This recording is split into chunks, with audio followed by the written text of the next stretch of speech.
Semoga kali ini dapat nih, agak berat.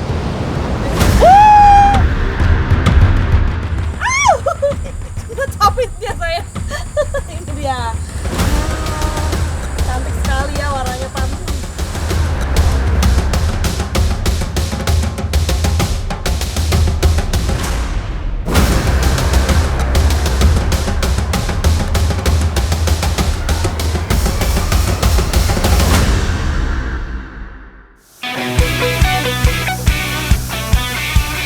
Tetesan gerimis yang berjatuhan tak menyurutkan langkah kaki saya untuk melanjutkan petualangan. Berbeda dari yang sebelumnya, kali ini saya akan mencoba salah satu olahraga ekstrim yang ada di Kabupaten Asahan, Sumatera Utara. Licin sekali. Wah, medannya ternyata lumayan sulit nih dan kontur tanahnya miring sekali. Semangat, semangat Bang.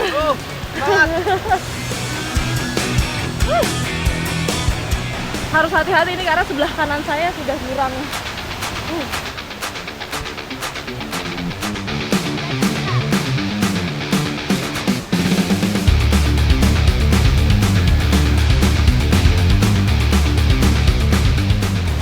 Ternyata kondisi medannya itu luar biasa, lihat. Di kanan ini sudah jurang, tapi beruntung masih banyak akar-akar yang bisa dijadikan pegangan yang kuat. Karena ini kondisinya sudah mulai gerimisnya makin deras nih. Jadi tanah pun juga makin licin. Belum tiba di lokasi, nafas saya sudah tidak karuan karena menapaki jalan yang menanjak dan terjal. Tidak hanya itu, karena di kanan dan kiri saya dipenuhi tanaman hutan yang berduri. Wah, suara derasnya air nih udah terdengar dari sini. Sebentar lagi kita sampai ya, Kak? Iya, benar. Sekarang saya sudah bersama teman-teman Mapala Asahan, sudah siap untuk bermain abseiling di air terjun Alam Tani. Nah, teman-teman Belayer sudah siap menjaga kami di bawah dan yang lainnya sudah standby. Sekarang kita tinggal langsung main aja nih ya, Kak ya. Iya. Ikuti jejak saya, jejak petualang. Di antara rimbunnya hutan desa Loburaya, terdapat air terjun cantik bernama Alam Tani. Nama air terjun ini sekaligus menjadi nama sungai berbatu yang mengalirinya. Ketika kami sampai di spotnya ternyata makin gerimis dan kelihatan agak-agak mendung awannya. Ditambah debit airnya ini, wah deras sekali. Jadi menambah keseruan kita main abseiling hari ini. Setiap olahraga ekstrim, keamanan menjadi prioritas utama, termasuk olahraga turunan panjat tebing ini. Tali pengaman sudah dipasang di antara dua pohon di kanan dan kiri sungai. Tali ini akan menopang beban tubuh saya saat menuruni air terjun. Orang pertama sudah turun, memastikan jalur aman untuk saya lintasi. Abseiling merupakan salah satu olahraga turunan panjat tebing yang cukup populer di Indonesia. Banyaknya tebing dan air terjun di Indonesia menjadi potensi tersendiri untuk perkembangan olahraga ekstrim ini. Sekarang semua alat sudah terpasang dengan baik, waktunya saya turun. Ikuti jejak saya, jejak petualang. Perlahan kaki saya melangkah menuju bibir air terjun. Derasnya suara air yang jatuh memecah keheningan dan semakin memacu adrenalin saya. Banyak dari pendaki menganggap abseiling sebagai teknik yang lebih sulit dan berbahaya daripada climbing. Saat menuruni air terjun, sistem tali menali akan terus menahan beban tubuh saya. Pada kondisi ini, saya harus percaya tali mampu menahan beban tubuh saya.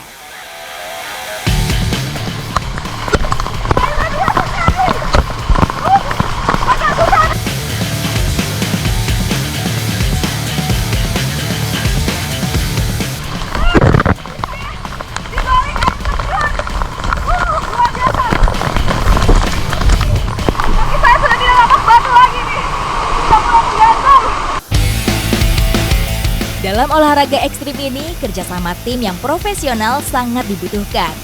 Selain tim yang membantu di atas, di bawah sana sudah siaga 2 orang belayer yang menopang beban saya dari bawah. Kekuatan alat dan kerjasama tim membuat saya sedikit tenang.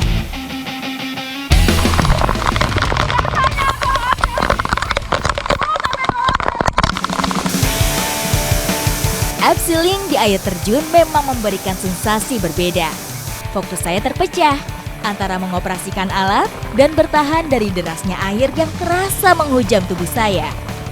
Namun saya tak perlu khawatir, helm yang saya pakai dapat melindungi kepala saya dari derasnya air dan bebatuan yang terbawa dari atas.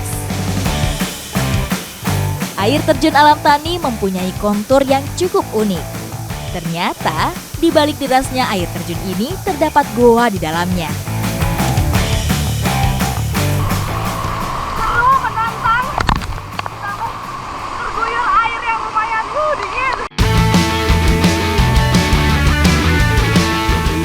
Abseiling merupakan kegiatan yang menantang sekaligus menyenangkan. Saya bisa menuruni air terjun dengan kontrol tali sekaligus menikmati bentang alam yang luar biasa. Hal itulah yang membuat banyak adrenalin junkie menjadikan abseiling sebagai olahraga favorit mereka.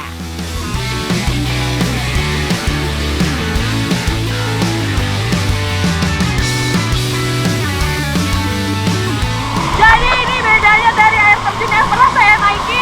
Mungkin sebelumnya pernah yang 50 meter, 30 meter. Mungkin ini paling tidak terlalu tinggi 20 meter, tapi tantangannya medannya luar biasa.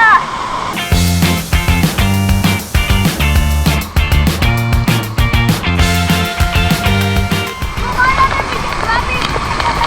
Pijat doang ya. Sejuknya air yang jatuh seolah meredam adrenalin saya selama abseiling.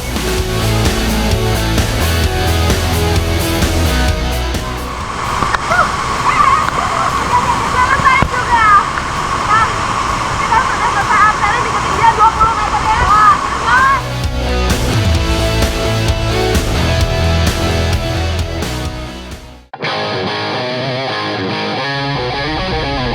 Potensi alam Kabupaten Asahan membawa jejak saya semakin jauh, menyusuri wilayah perbukitan mempesona di perbatasan Toba.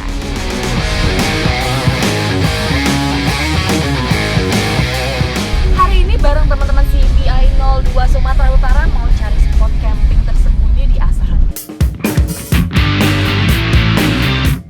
Karena lokasi campingnya itu tersembunyi, jadi kondisi jalannya pun masih belum mulus nih, masih bertanah dan bebatuan, jadi ya lumayan kegoncang-goncang. Tapi seru banget, itulah yang kita cari. Dengan ground clearance yang cukup tinggi, roda mobil saya terus berputar melewati medan tanah bebatuan. Sekarang saya disambut sama pemandangan perkebunan karet di kanan dan kiri saya nih. Wah, cantik sekali. Nah, sebentar lagi saya akan sampai di spot camping hari ini. Ikuti jejak saya, jejak petualang. Spot camping di sini cukup sempit dan tidak rata, sehingga perlu teknik dan kemampuan mengemudi yang bagus untuk memparkir mobil pada posisi yang aman.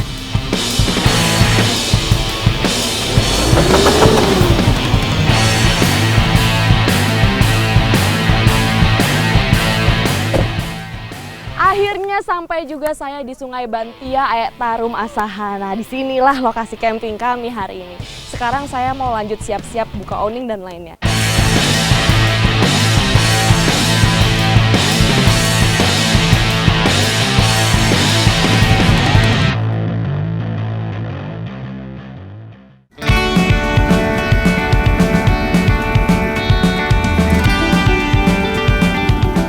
Laju perahu saya perlahan membelah derasnya aliran Sungai Asahan, salah satu sungai terpanjang di Sumatera Utara.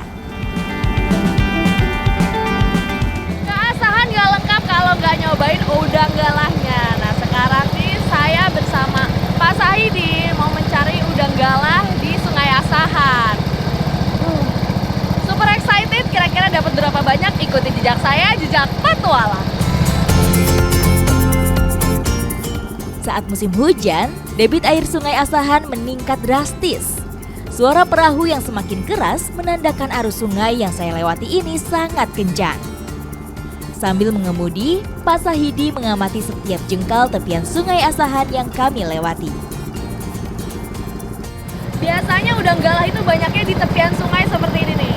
Nah, di pinggiran-pinggiran sana. Makanya saya dan Bapak mau mencari spot terbaik supaya dapat udang yang banyak.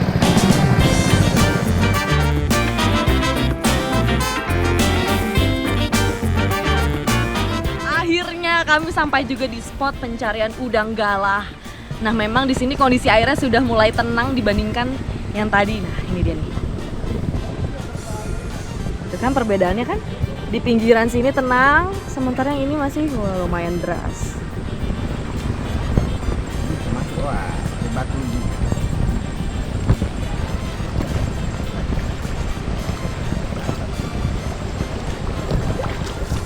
Nah, carinya di pinggiran-pinggiran sini ya, Pak? Nah, itulah ini tempat udang ini. Tempat udang ini. Udang galah merupakan hewan air tawar yang hidup di pinggir sungai dan di sela-sela akar. Selain itu, udang tawar terbesar ini tinggal di bawah pokok kayu yang tumbang atau roboh di tepi sungai. Nah, jaringnya sudah terpasang seperti ini nih. Tuh. Melintang ke sana ya, Pak ya? Nah, ini kira-kira ditunggu berapa lama, Pak? Ini, Heeh. ini jaring ini sebentar ditunggu ini. Sebentar nanti dicek lagi ya, Pak ya berarti ya? Jadi kalau jaring tambak itu begini hari dipasang, besok pagi baru ditengok. Oh gitu, biasanya semalaman ya. Diinapkan. Selain arus sungai yang cukup deras, habitat udang galah juga mendatangkan resiko bagi jaring nelayan. Padatnya tanaman dan kayu membuat jaring kami tersangkut beberapa kali. Ternyata memasang jaring atau jala untuk mencari udang galah itu tidak mudah. Mudah. Susah ya, Pak ya ternyata. Karena jaringnya sendiri aja tuh suka nyangkut-nyangkut. Ditambah di bawah sini tuh banyak sekali batang-batang. Ah, ini nih, kayak sekarang nih nyangkut lagi nih. Saat sore hari menjadi salah satu waktu yang pas untuk berburu udang. Karena udang galah akan mulai aktif bergerak di dasar sungai saat hari semakin gelap. Perahu perlahan terbawa arus sambil menebar jaring-jaringnya. Nah, dekat lagi, Pak. Nah, di spot kedua ini kami dapat lagi. Bentar, Pak. Hati-hati, Pak. Wah, ini dia udangnya, masih sangat fresh. Nah, ternyata nggak cuma satu tapi ada lagi nih. Kena capitnya saya. Ini dia. Cantik sekali ya warnanya, Pak. Saya udah langsung lapar nih ngeliat udang kayak gini aja. Selain ukurannya yang besar, udang galah juga mempunyai warna kebiruan yang cantik, terutama pada bagian capitnya. Udang galah hidup pada dua habitat selama hidupnya. Setelah menetas di perairan Payau, udang galah akan tumbuh dewasa dan menghabiskan masa hidupnya di perairan tawar.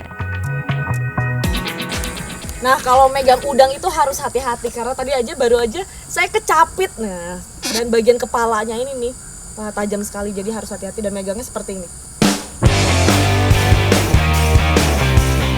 Kepala udang galah mempunyai tombak yang tajam yang berfungsi sebagai perlindungan diri. Untuk ukuran udang air tawar, udang galah ini termasuk yang besar. Bisa dilihat kan hampir setelapak tangan saya. Dan warna capitnya itu cantik sekali, wah, biru-biru seperti ini. Udang galah mempunyai sepasang capit panjang bagaikan galah. Capit ini berfungsi untuk mengambil makanan yang berbentuk potongan-potongan besar. Saya sudah tidak sabar nih mau mengolah udang galah yang besar-besar dan super fresh seperti ini. Kira-kira mau diolah jadi apa ya? Ikutin jejak saya, jejak Petualang. Jernihnya aliran sungai Bantia di desa Aik Tarum membuat spot ini begitu istimewa untuk camping saya kali ini. Nah, sebelum diolah, udang-udang ini kita bersihkan dulu. enaknya camping di pinggir sungai itu adalah ya ini nih, bisa langsung bersihin aja di aliran sungainya.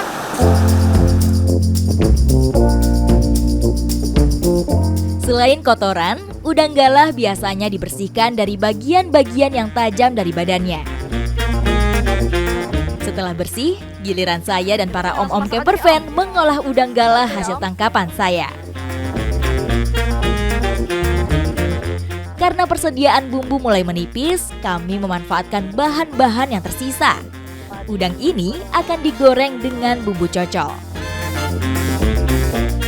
Bumbu cocol terdiri dari irisan cabai, tomat, dan bawang merah yang masih segar. Segarnya perasan jeruk lemon dapat menambah kesegaran pada udang. Goreng udang ke dalam minyak panas.